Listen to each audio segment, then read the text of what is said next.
Hi, I'm Will Ford. I was born in Memphis, Tennessee, March the 21st, 1941, 9 months before Pearl Harbor. Had a great connection with New Albany for all my life. My mother was born at Pinedale. She had a number of brothers and sisters. Two of the brothers, Vardell and Howard Lee Ray, were businessmen in New Albany. My father was born at Cornersville. So my connections with this area have been close for a number of years. I lived in Memphis, went to high school in Memphis, but my summers, when I came here, I would meet all my friends and we would do all the things that kids do during the summer. I'd bring a hearse down here and we'd ride around town. So I'd try to steal all the girls, but I didn't have any luck. But it's been a great place for me. It's always been a place that I've loved and enjoyed the people here for many years. I came here in '74. I had graduated from law school and worked for the federal judge in Greenville, Mississippi, and had been assistant United States attorney for 4 years in Oxford. And I met one of the lawyers here, Gene Boone, at deer camp over the years at my uncle's deer camps. And he talked about coming to New Albany to practice. I really loved my job in Oxford, but I felt like I could make some money practicing law on the private side, so I came here in '74. Practiced here until 2023, my wife Jane got very sick, and I had to do my best to keep her comfortable and keep her happy and keep her willing to fight to live. And after that, I'd just sit around doing nothing. I loved it so much, though. I love the crowd. I love the judges, the people. And when I knew that I couldn't do it, my heart wasn't in it anymore, and I felt I owed it to my clients to put my heart in it, so I thought I'd just quit. Tell me about this piece of land that you acquired. Well, it's a great story. It'd be a great book. If I had known John Grisham better than I did, I probably would have said, John, this is a great book. Just take the transcript of the trial and write the book. There was a family here, the Mitchell family were very prominent farmers here, very prominent people. They owned a lot of land out by the radio station, maybe 1,000 acres out that way, 400 or 500 acres south of town. They owned a lot of property on Main Street, on Carter Avenue, and were very prominent people. One day a man walked into my office and said, they're selling my daddy's land. And I didn't know who the Mays were. Bob Cornelius was my law partner. And we started talking about it. I said, you know who those people are? And I said, no, I don't. It was Dr. Mays married one of the Mitchell girls. And so none of them had any children except Mark Mitchell. And I think he was a person whose mind was less than on top of the hill. And he fathered 3 children, and their names were last name Mitchell. The boy was Mark. So I went back through all the school records in this county, which there were hundreds of schools in Union County. I went to Myrtle, which had a lot of records, and to the Chancery Clerk's office, it had a lot of records, to see what their names were in 1918. But they just all of a sudden picked up in 1981 with this name because they could inherit some money.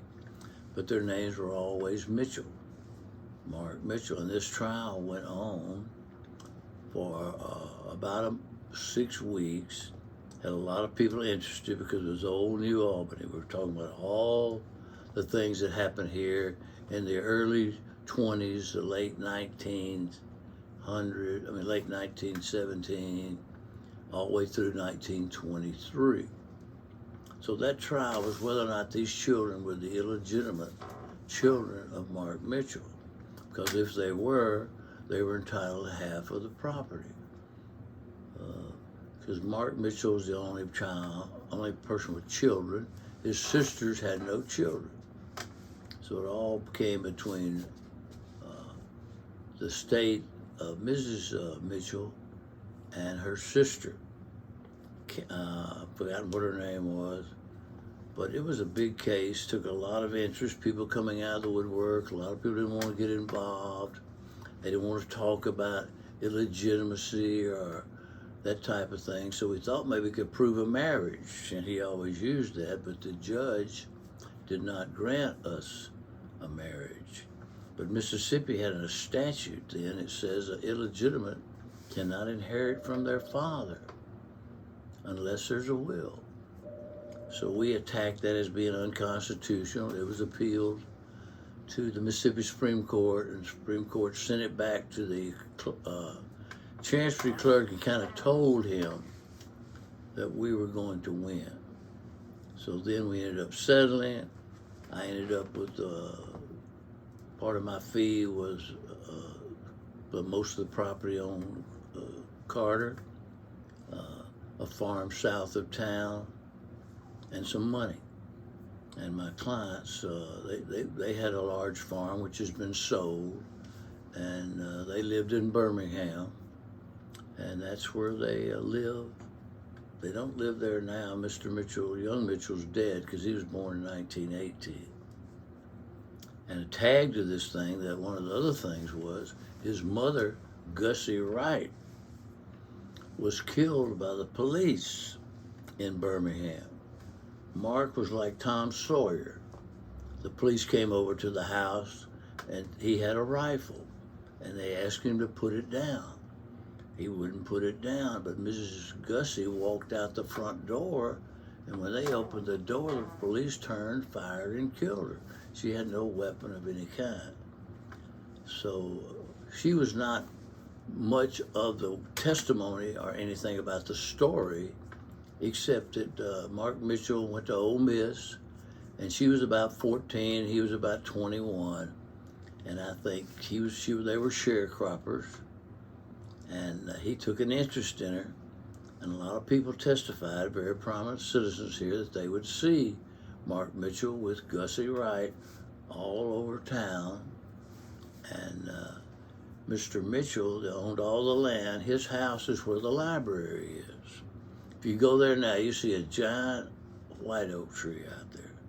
It looks like it may be dead at the top, but I think it's got a chance a little bit longer. That was his home. And when Gussie Wright's mother found out she was pregnant, she got her son, Bert, to drive her on a buggy across the roads to Mr. Mitchell's house. And this is a sharecropper's woman. Didn't own any land, poor as dirt, but she was going to go see the boss. She walked through the door, as Bert told this story in testimony, walked through the door and yelled at Mr. Mitchell that Gussie's with child and you're going to take care of that child. And he did. Not because it was his responsibility, but it was his son that had done that. And that after that, we always wondered, how did Mark Mitchell end up with 3 children? Because they had sent him to Whitfield.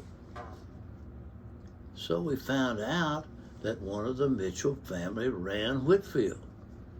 So he could ride the train anytime he wanted to go and come back. And I think after the last child was born in 1935, they sent him to Whitfield and he didn't get out. He stayed there. The home that you know about, the Mays home, is on Main Street down here right next to Bill Rutledge, a beautiful white building, very large building. But everybody was interested. It covered newspapers all over the country. A lot of people thought they were black because they were sharecroppers. But if they knew New Albany, most of the people, farmers around here, were white, and the sharecroppers were white. So we didn't have large farms. Nobody could afford slaves, so they had to learn how to farm and without land. And that's how I got Carter Avenue. When I got it, it was about 75 acres. I wanted to do something with it. I really felt at the time my uncle, Howard Lee Ray, who built the first 3 Walmarts in Mississippi at New Albany, Ripley, and Pontotoc, did so many things, and he died of a heart attack playing tennis at Dr. Shand's house. So I wanted to do something for him. He was a great man. And I said, okay, I didn't think what it would be. I had no idea. And then a lady, Miss Catherine Dye, came to my office, and she bugged me all the time. Said, Mr. Ford, you need to give us some of that land on Carter. It's not, it can't, you know what, nobody's going to use it. And I said, well, I might like to sell it sometime, get some money out of it. She said, no, it's not worth selling. And she bugged me a lot, but such a kind way, with a smile. And I guess that's when you feel the knife coming out rather than going in, is how slick she was. So after about 5 or 6 years, I said, okay, I'll give you the lowlands back there. It was about 12 acres. And so she took it. And how she developed it, I don't really know, but I know that without her, there'd be no park. There'd be no land to have a park.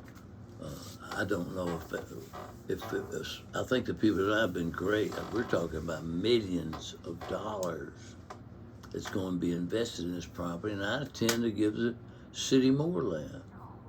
We've had it developed exactly where it is, but I would like to have something named after my wife, my late wife, Jane, that she loved everything about the park.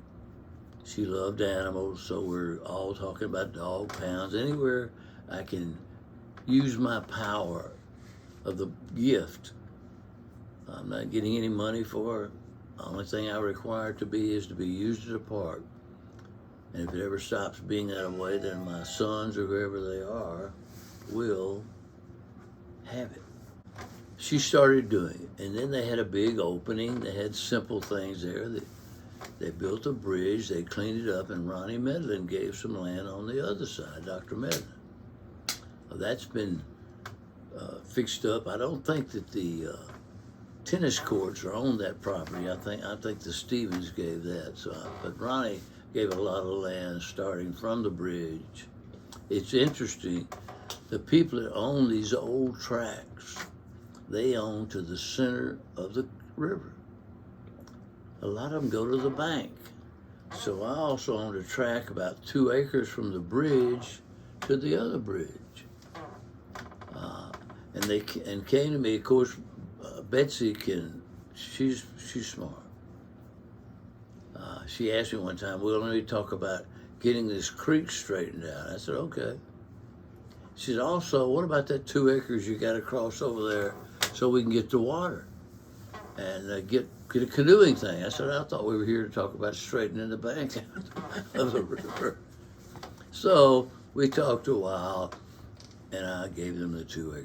So now they have the river to the center of the river, all the way from the bridge to where it connects with the Stevens land, right behind where the Ford and the Chevrolet place is right there. But there are a lot of things great about this place. I had a funny thing happen. I sold the man who has the leather shop there about 1/2 acre.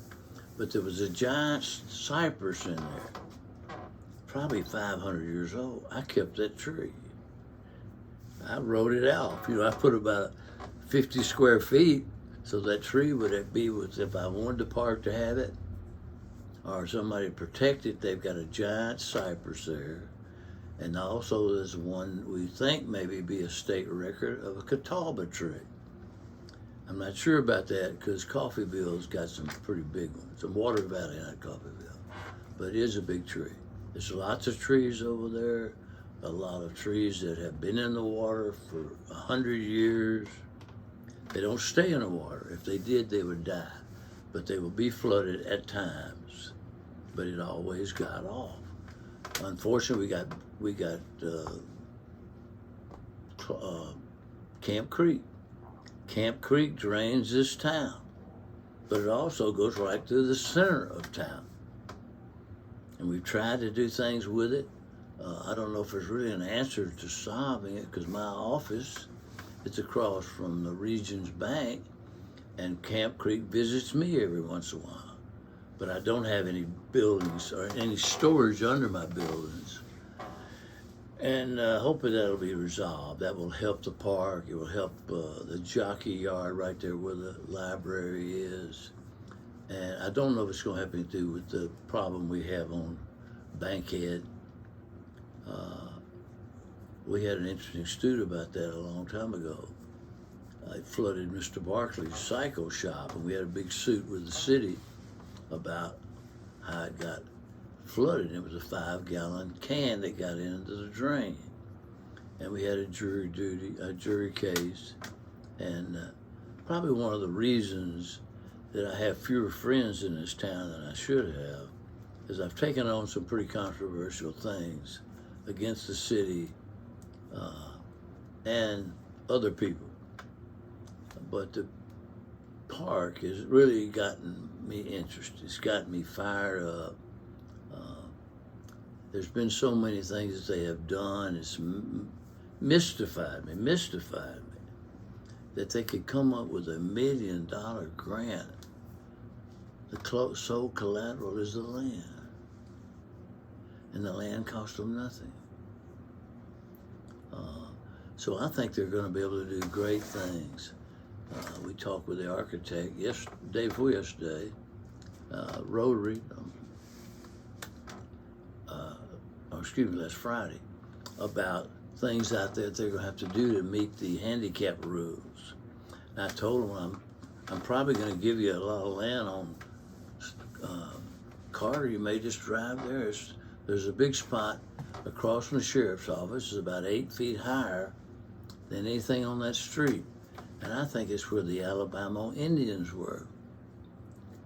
And that's why it's high. So if they can move the Tipper Union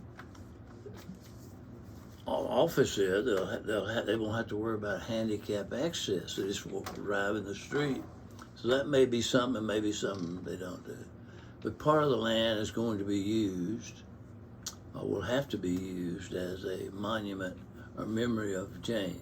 It may be a center where you walk around and enjoy all the big trees, something in memory of keeping New Albany downtown like it was 500 years ago. And that's extremely honorable to me. I mean, to know that. I had a small stone there that, in memory of Howard Lee Ray, my uncle, that had my name on it. And I don't know what happened to it, but I wasn't really interested in that. And my son said, "Dad, aren't you going to have a big sign there saying who gave this?" I said, "That'd be up to them. I'm not going to make a requirement they do that. They have to recognize Jane, and they have to recognize my Uncle Howard Lee Ray.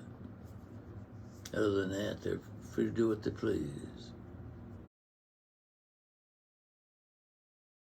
He had no children, and the girls had no children. He was the end. Yeah. Well, he had 2 sisters, and they inherited too, just because they were Mark Mitchell's children. The only thing that made that more interesting, that my client had the same name as George Mitchell's son. He was Mark Mitchell. I don't think my client was named Mark Mitchell Jr. He was just Mark Mitchell. And his sisters' last names were Mitchell. But I don't think, I'm sure he's dead, because if he was born in 1918, he'd be pretty old. And I think his sisters, they were only about 7 or 8 years younger than he was. So I would think they're probably deceased too, but I don't know that. And they were all the children of Gussie? Yeah. Gussie had a brother. That's the only one I know of. And he was a pistol. he was a good man, but every time he wanted to tell a story, he'd kind of laugh. He didn't have any teeth.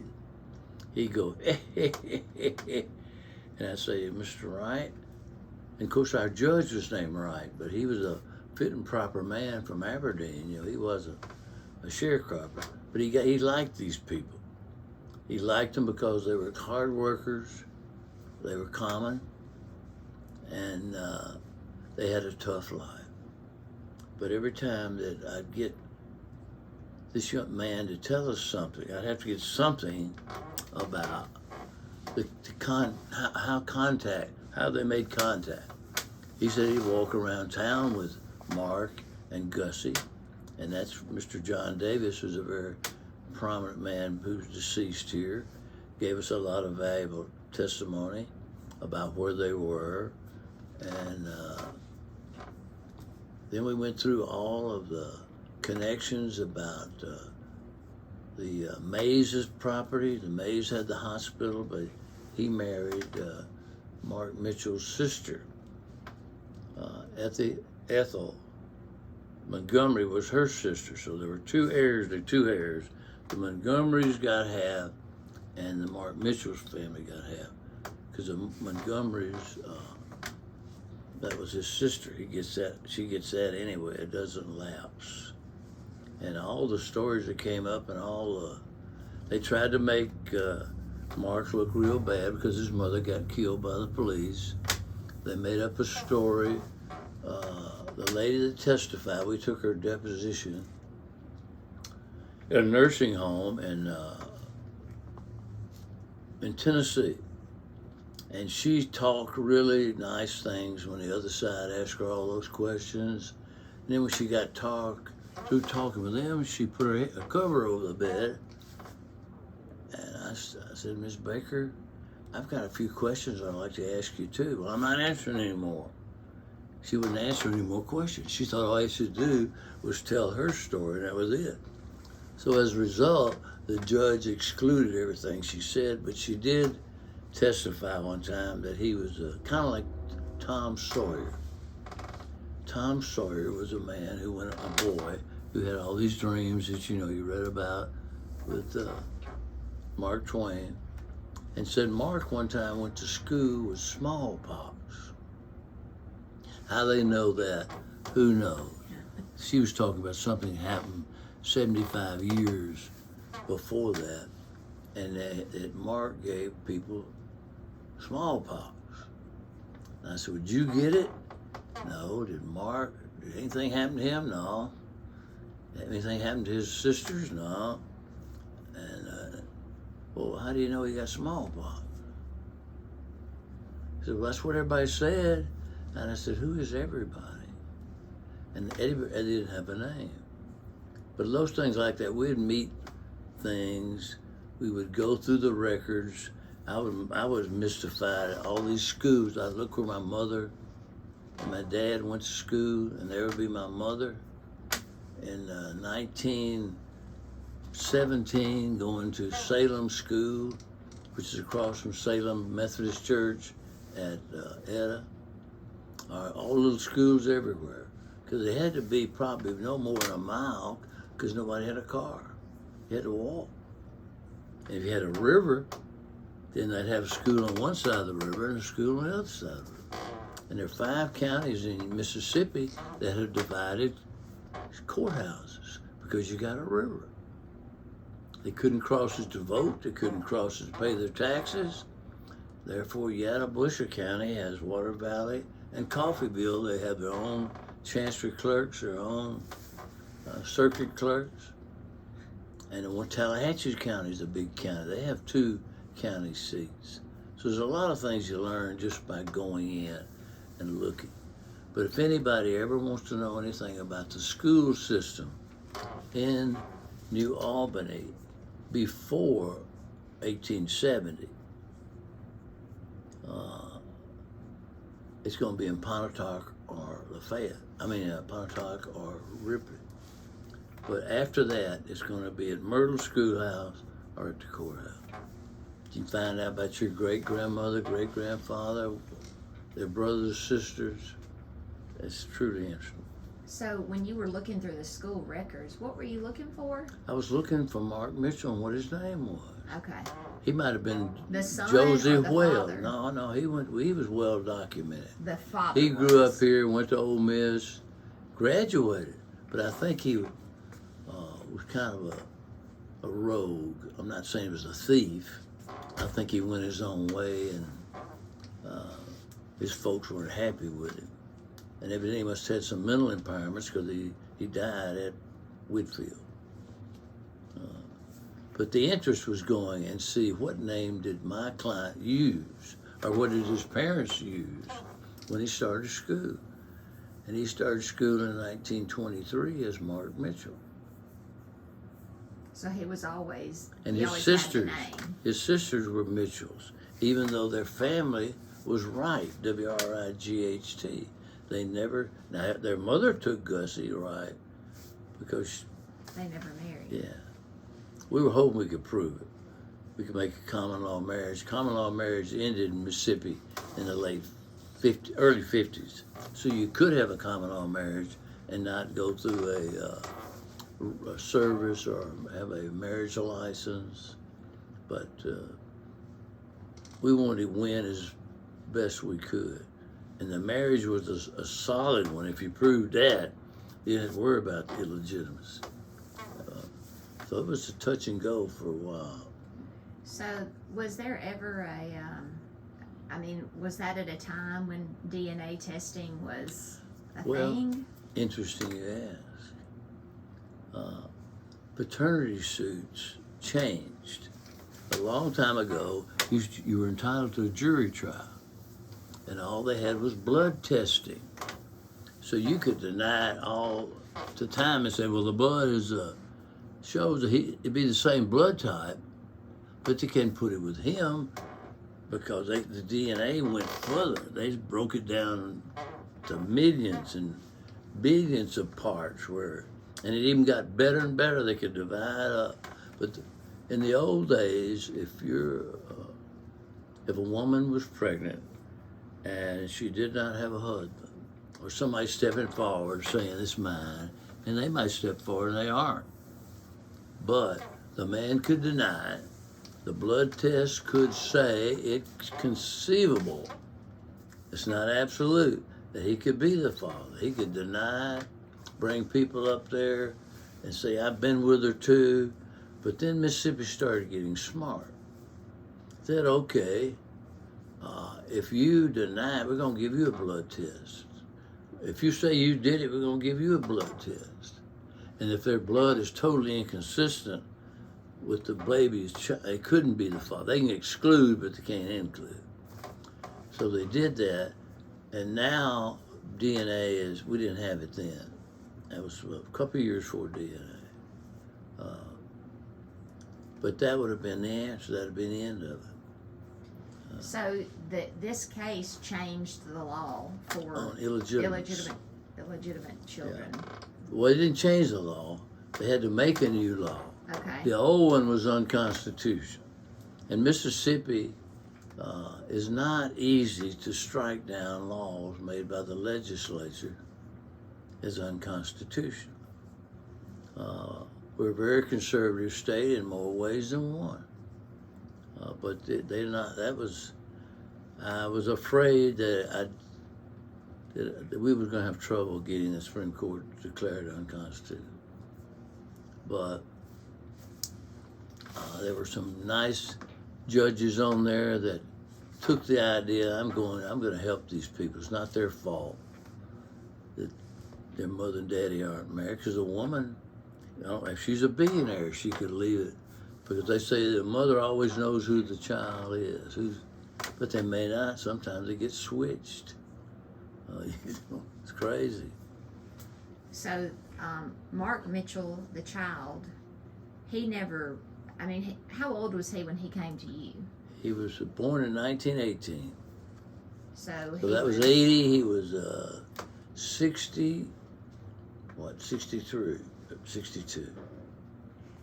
So he didn't enjoy he never really got to, he was just a poor man his Yeah. whole life. Well, he was a good man. I mean, he was a red-headed, freckle-faced, even when he was 62.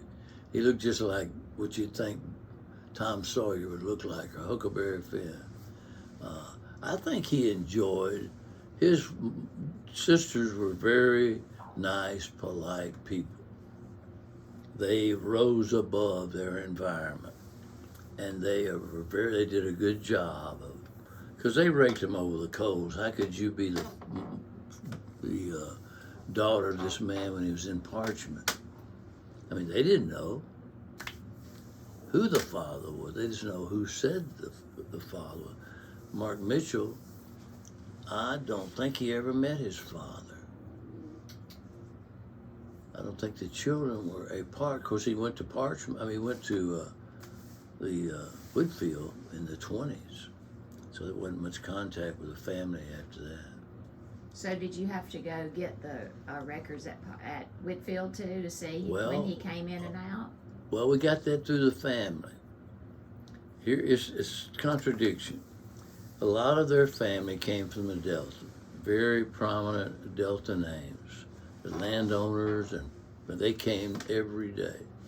To them, it was a battle for pride. They did not want to be connected with the Wrights, and they didn't know a thing about it. Not a single one of them testified about anything. They were just there. And then we had a lot of people that knew the Wrights on the right side. I mean, on where they lived near them. They were sharecroppers too. And talked about Gussie, whether she ever had another man or another child or anything like that. But it was a process that the other side was doing everything they can to dirty up the mother, not the boy. About the shooting in Birmingham was to explain where is Gussie. That wasn't to say he was they wanted to use it. Here's a guy who pulled a rifle on the policeman, and they had to kill his mother. I mean, they just messed up. But that was the point, to dirty him up. And the story about the chicken pox, whatever it was, that was a story to dirty him up. And I think the judge understood that, so he just let that, wasn't even mentioned in his order. Well, they had a lot to lose, right? Well, Half the of family this did. land. They had, probably $2 million. And a lot of land. I mean, no, I'm not talking about the money. I'm talking about collectively. There was the land and it was about 1,000 acres on this side of the Tallahatchie. There was 460 behind the radio station, and 480 out by the old New Albany Country Club. There was 320, which I have now on South 15, when you start at Kings Creek and go up that hill on the right. Also, all of Carter. And there was some more on the other side that we split. The Miss Montgomery's family got the stuff on the other side of the river, and I got the stuff on this side. It wasn't that developed. A lot of people, I don't know how long you lived in New Albany, but Gibson's was about 1.5 miles out of town. And I asked after my uncle about building that. That was way after he built it. I said, why did you build way out here? He said, well, Miss Mays wouldn't sell any land.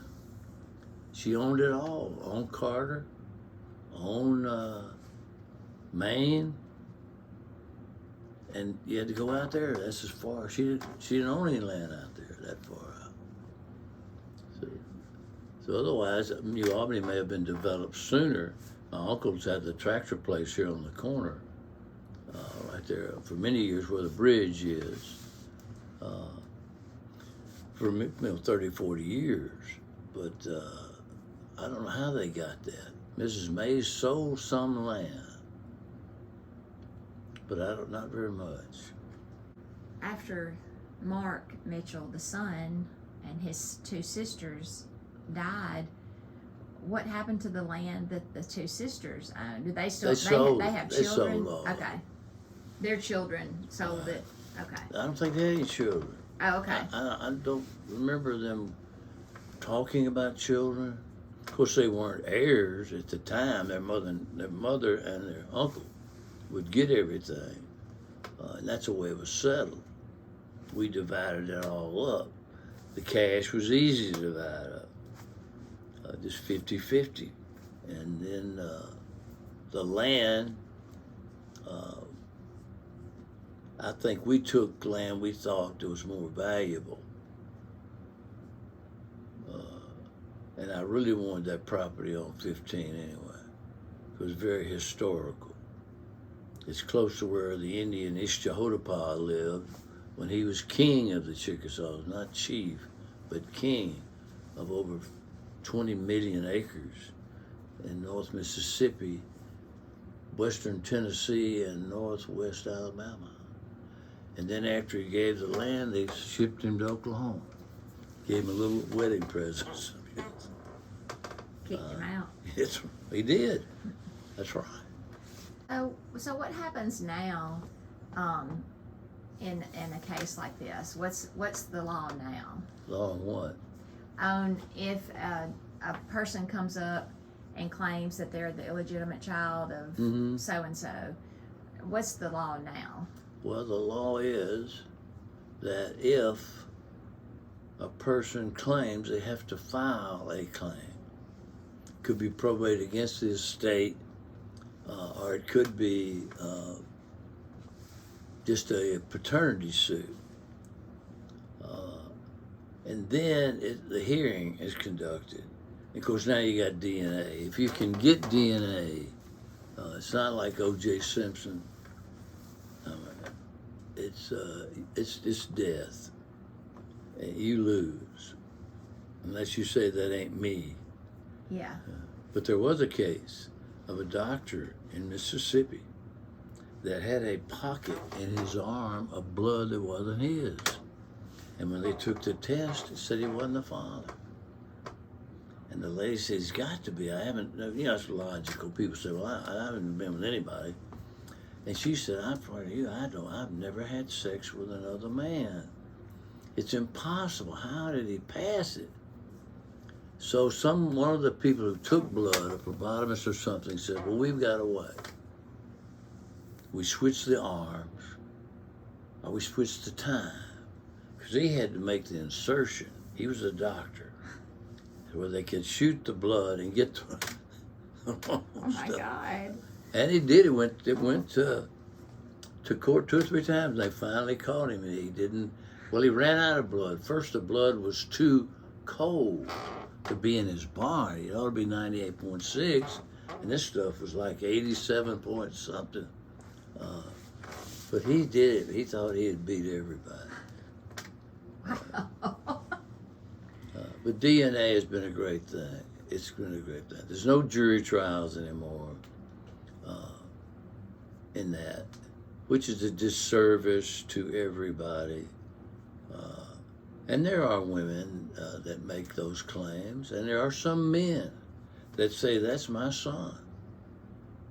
And the woman fights them because they don't want him part of the life. But in the old days, the only person who could ask for blood tests was the father. And most of them never did unless they absolutely knew that they weren't, and the blood would be totally like that. But it was favored strictly for the man. Is there a limit to how many generations can go back and claim something? Well, they have something where they call laches. If you wait too long and something terrible happens because you knew it, and it's just not just finding it out, but you knew about it and you'd watched them do something, like somebody next door, that's not the property line. They don't, but you do. And you let them build a little over on you, the judge may stop you from claiming it. Say, why didn't you bring this up before they started? So that's equitable arguments. That's what the chancellor does. He takes into account honor, integrity, and stuff like that to make a reason. But now I think we've got it down with DNA as being so valuable. I mean, it's really a lot more than when O.J. Simpson was on it. The issue of contamination is always there. But they have ways and tests now that if they know that in advance, then they can create things. They can't solve all the problems. A friend of mine, a doctor in St. Petersburg, Florida, he was one of the original founders of determination of heritage by DNA. And they said it's just been a great sin for the guilty and the innocent. That many people in criminal cases have been charged with rape have been found that that's not their DNA. And they may have been in jail 30 years. But now it got to be there, so let's use it for the innocent as well as the guilty. I have a tree on that property. That on that tree are people's names carved in 1907. Now that tree was big enough 118 years ago to be carved on. And on the other side of it, I carved Will Ford, owner. And on that it says 1984. Okay. So that's when we divided up the money. All the appeals have been dismissed. And now Mr. Mitchell got some land. They owned it together. I introduced them to people that might be interested. I let them take care of that. Recommended they see a realtor here to get a fair market value. And I think they sold it. I'm sure they spent the money if they're smart. I know I spent mine. Or my wife spent it, I'm not sure. Well, he deserved to do that. Huh? He deserved to spend it. Well, I don't believe he might have bought a car. I don't even know if he owned a car. I don't even know if he had a driver's license. My grandmothers never had a driver's license. They never drove. Well, when he died, was he still living in Birmingham? I don't know he's dead, Oh, but okay. I think just by the possibilities, I'm certain he is. Yeah. But I remember when I was a young boy, I used to come here during the summer and stay with my grandfather and I would go to the schools because they were out in September and went to school in August to pick cotton. So I'd get to go, and I was from Memphis, and everybody thought Memphis was 5,000 miles away, and they thought I was some foreigner or something. So I got to go to the schools. I went to a two-schoolroom place at Enterprise with my cousin. Went to one in Oxford. So I got to go a lot. I mean, I went to New Albany. You just go for a month until you had to go back to school? Well, maybe I'd be there for a week or two. Yeah. And I would be out. We started in September. We about the 1st of September, Memphis schools started. Because we did, all the people that had farms were in the county, and they had county schools in Shelby County, so we didn't have many farmers that went to our school. What school did you graduate from in I went Memphis? from Treadwell. Treadwell's famous for basketball and for my family. I mean, I think all of us, the Fords and the Rays, all of them went to Treadwell. I've got a cousin that's 100 years old, was in the second graduating class of Treadwell in 1942. You have to tell why you drove a hearse. Well, I was in a fraternity, and I was a stupid man. I was a punk kid. Nobody ever heard of Vietnam. And so we were piddling around one night, and we drove by a bunch of old hearses parked on Central Avenue in around the Cooper Young district of Memphis. I said, God, I wonder what those things cost. And we looked, and it was $400 for a 1948 LaSalle hearse, beautiful condition, quiet, was black with red interior and had all this stuff on it. And it was called Eureka. That was the name of the hearse. You turn on that old LaSalle engine, you couldn't hear it. It's like a sewing machine. And I came down here and all my friends and my cousin Ann Ray. That was Bardell Ray's, my uncle's daughter. And she knew every pretty girl in this town. And all the guys, of course, all of them had their girlfriends. I was no competition, except I had a hearse, and they didn't have one, so we drove it and had a lot of fun here.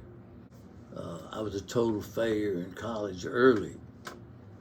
Tell you how poor I was. I had an English teacher, which is a tough subject in college. We had 2 years of English. My teacher told me his mother lived next door to my aunt in Eupora, Mississippi. He said, if you will come to my class and not take any more cuts than you're entitled, a 3-hour course, you could have 3 cuts, 1.5-hour course, you get 2. I'll give you a C. You don't have to take the test. I couldn't do it. I could not do it. So that's when I decided, okay, I need to go in service. Everybody's got to go in. So I just picked a program, flight school, get out in 3 years. Never heard of Vietnam. But then, when I was through, I did.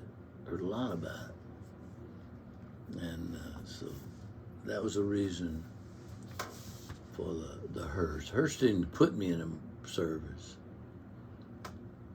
But I always worked. I liked to work, and I did a lot. I always had money. My folks were good, hard-working people. They were blue-collar, time-card people, and their life was different. When I started going to Memphis State, I saw people with money, but I already exposed that when I come to New Albany. I would see people with money because everybody lived together. At Treadwell, there were no teachers living in our neighborhood because there were no college graduates in our neighborhood. But here you see doctors, lawyers, business people. So you get to go in the good big houses, you get to go in the little houses, places I had no knowledge of when I was a child. And I said, I'm going to be like that. I'm going to be like that. So did you go to Memphis State for law school? Yeah. Well, actually, I went to work for Lipton Tea in Greenwood and had a great job and had a great company to work for. And it was Lewis Grocery Company, a big wholesale place in Indianola. They were building sunflowers in. It's like saying they're building Holiday Inns. They were building 10 or 20 sunflowers a week in the state of Mississippi. And my business was booming. I didn't have to do anything. I loved sales. I loved it. But they offered me a job in New York. They wanted me to come up there in the home office, which they never asked Southerners to come to New York. That was a great honor. But I went up there, and it took me 5 hours to catch a cab to get back to New Jersey. Well, he said, I can't take you to New Jersey because if I have a flat or something, they really ream you on fixing your car, so I can't do that. But you can take the bus. So he took me to the bus stop. So I got to the bus station in New York, there was 2 guys laying dead out there that the police had shot. Everybody was everywhere, so I got on that bus. And I said, God, if you will let me get back home, I will never come back to New York. So I got on the plane.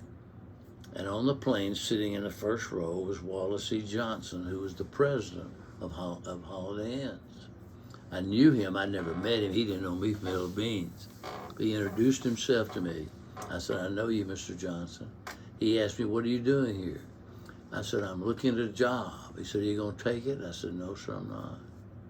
He said, you know, if you don't take jobs when they're offered to you, they may never offer you another one. I said, I think you're right. So I went home and I told my wife, I'm going to law school. I'd taken the LSAT. There were no professionals in my family. I was scared to death. I had a son all I had was a GI Bill. I didn't know whether or not I was suited for it. I was afraid, really afraid. Had the GI Bill, so we weren't poor. The GI Bill, money went a long way when you had 20-cent gas and your rent was $100 a month, with utilities included. But when I was first semester, I studied, I ran scared. And as a result, I must have put down the things they liked. So after that, I knew it, and I loved it ever since. I've loved all the work I've ever done. My dad didn't think that. He thought I would be a clown. He thought, you know, son, what are you going to do in that courtroom? You going to dance for him or sing a song? I said, no, Daddy, I'm going to go to do the best I can. And he always asked me, son, you making enough to live? You making money to live off? I borrowed some money from him one time when I had my first wife. Our marriage didn't end the way we intended to be, so I had to come up with some money to pay her. And I said, Daddy, lend me so much money. I'm gonna make some money here pretty soon. I'll pay you back. So he bugged me every day. I went and borrowed the money and paid him off to get rid of him. But he was very guarded in what he did. The Mitchell trial, was that held here in New Albany? Held Okay. Here. Same courthouse. It was a very well attended. There were 2 national articles on it. One of them was in this week's magazine. Memphis had a magazine that came out every Sunday. It was probably 20 or 30 pages. It was really well written and well circulated. Memphis had a great newspaper. They now have it printed in Jackson, Tennessee. They don't even have a office, so to speak, in Memphis. But they did that, and then another lady came and wrote a story, because I had won another case about 3 months after that. I got the first $1 million verdict in Northern District of Mississippi in federal court on a federal fraud case. We called it Peanut Gate, because that was right after Watergate. A federal inspector had been bribed by the peanut company to say that the peanuts were real dirty.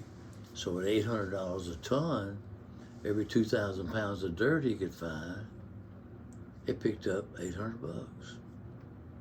And sometimes they'd have maybe as 15,000 pounds of dirt, because these loads would have 50 pounds of peanuts, less foreign material, and they were making lots of money. So that was a great one. Then I was United States Attorney, Assistant United States Attorney. I had a lot of great cases, and United States Attorney.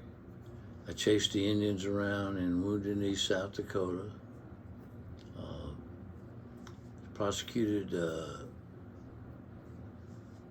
Carlos Marcellus in New Orleans. He was a crime boss down there.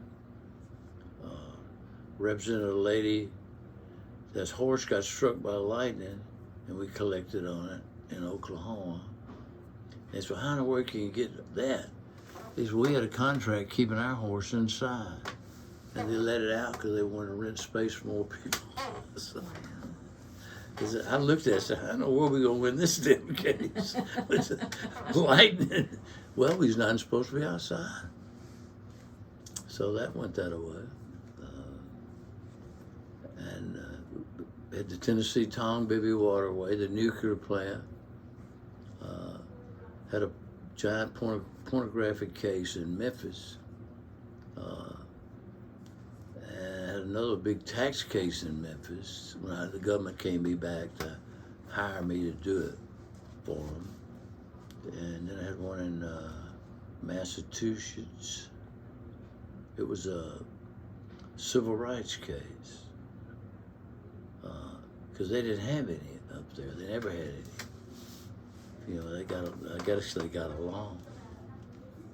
Wow. I got made Playboy magazine in one tax case a lady went to jail, went to Walla Walla prison, wrote a Playboy article about me, and they called me on the phone and said, "Would you like to make a compliments for us?" I said, "No, I don't know what she's talking about." Well, it says you put her in jail. I said, "I did." And the next week I put the doctor in jail for selling drugs, and they closed the hospital. That was the only 2 workers in the hospital, and closed the only hospital in Mount Bayou, Mississippi, and it was all black. And they were all white, the people that went to jail. What were they doing? Selling drugs. The lady was protesting the Vietnam War.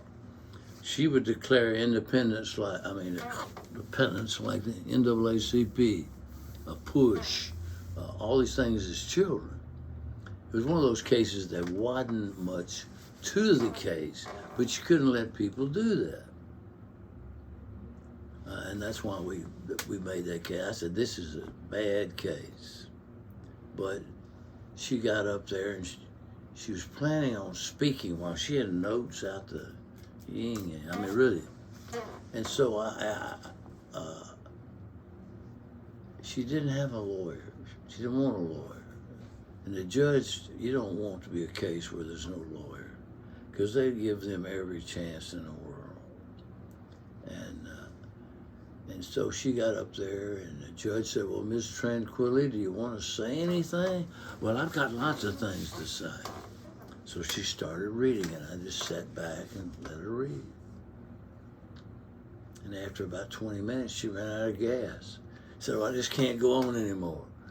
Still had 50 more pages to go. But she did go to Walla Walla. The judge, I don't know why he sent her to prison. I guess he had to make an example. So he did it. My last case with the United States Attorney's Office was the only case I ever thought maybe I convicted an innocent man. It was bank robbery. And the first time, all the tellers said, "That's him. That's him. I know it's him." So one guy got acquitted, and he told his lawyer while the jury was deliberating that guy didn't rob the bank with me. I robbed it, but he wasn't with me. Somebody else. So he got convicted in about 10 minutes. And the judge heard about this guy saying, and now he has to take the stand. He's not subject to this double jeopardy now. He can't be convicted again for robbing a bank, or can't be tried for it. He said, "Will, I'm gonna have to try that case over." And Mr. Ray, my boss, said, "Will, since you're leaving and since you know all about this, would you come back and we'll pay you and you can prosecute him again?" And I went through all this stuff. I saw the picture of the guy that robbed the bank. He looked just like my guy. The guy got up there and testified that my man didn't do it. The guy that did it didn't. We never found him. We just had a picture of him. The one that's the guy said did, he couldn't find him. The next time it took 8 minutes to convict him. With all that knowledge, it's a jury, that guy looks just like that guy does. And this guy said he didn't rob it. So he had everything out there. And that's the only thing that gave me any confidence that he was guilty. We put it all out there. There was nothing hiding. All you need is a man there that said I did it. But more like we couldn't get it, he could take the Fifth Amendment. You couldn't make him testify anyway. But we looked for him. Never could find him. I think I loved the job as a federal prosecutor because my job was to be fair. It wasn't to win. I always tell these big criminal lawyers that came from Texas or Atlanta, I said, our jobs are different. My job's to be fair. Your job's to get your man off. They're not the same. And so I didn't lose any cases. I had one that got reversed, but I've never had one where anybody got acquitted. But I felt like if I put the case on and I had a good shot, the judge gave me some breaks and didn't give him Just let him run everywhere. If the jury came back not guilty, I could live with it. Whether I could live with it or not doesn't matter, but I could live with it. Because you did your end of it. Yeah, I felt like I did what I should have done. And I had a lot of times I didn't prosecute people. I had sole authority over kidnapping, bank robbery, counterfeiting, moonshine, and dope. But they came to fire. ATF wanted to close down Ripley Trade Day. I don't know if you've lived here a long time, you may have known. First Monday was a big thing up at Ripley. And they wanted to stop these people selling guns, because if you're a dealer, you can only deal at your place of business. And if you sell firearms, you got to have a license. That doesn't mean if you got a collection, you could sell that. That's not called a dealer. So they wanted to give these people a run for it. And they'd come up there and put a proposal to me, and I said, no. I said, I want you to go up there and just pass out these little cards and tell them, you know, it's illegal. Don't do it anymore. Kind of like Andy Griffin, you know, Sheriff Andy. And then he said, no. I said, okay, we're going to do that now. And then we're going to start giving them warning tickets. I said, no, you don't do that either. You're going to put a big sign up there. And then you're going to have brochures. You're going to put them out to people that are carrying around 2 or 3 guns. Because you can't arrest them just because they're carrying them. It's when they start selling them. Then after about 4 years of that, I came to New Albany. And the ATF came to me and said, well, you were never going to prosecute those people, were you? I said, no, I wasn't. That's going to have to be bigger than me.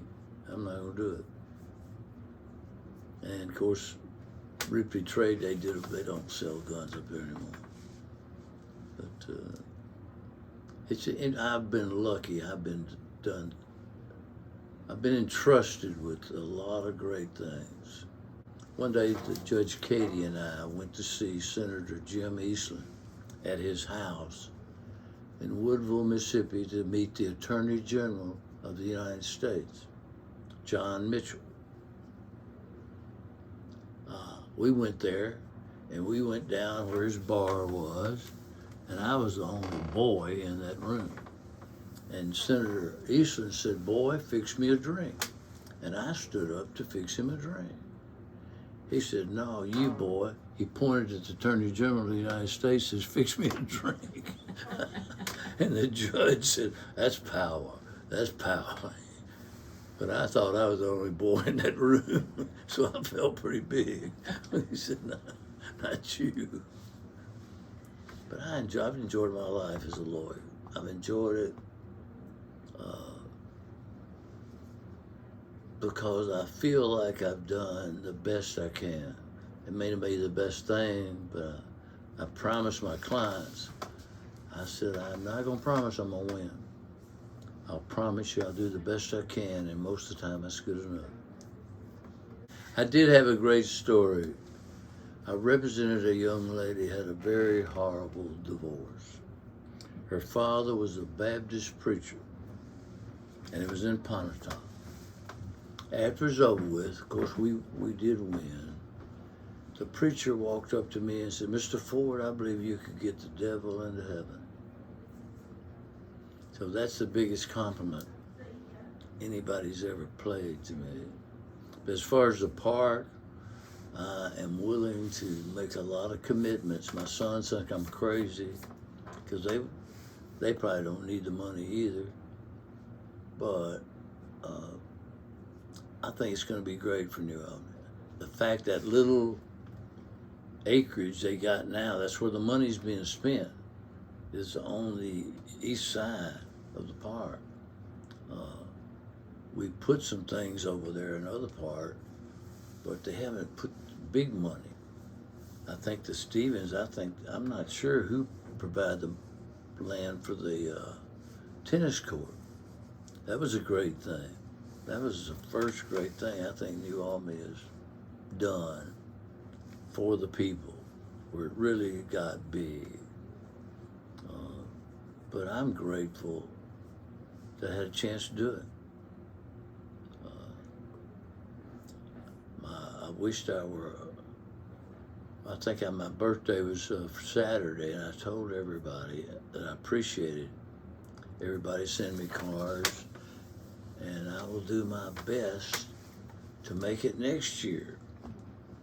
If I don't die, I'll be back. So, I'm just proud to be here. I'm like Minnie Pearl. I'm proud to be here.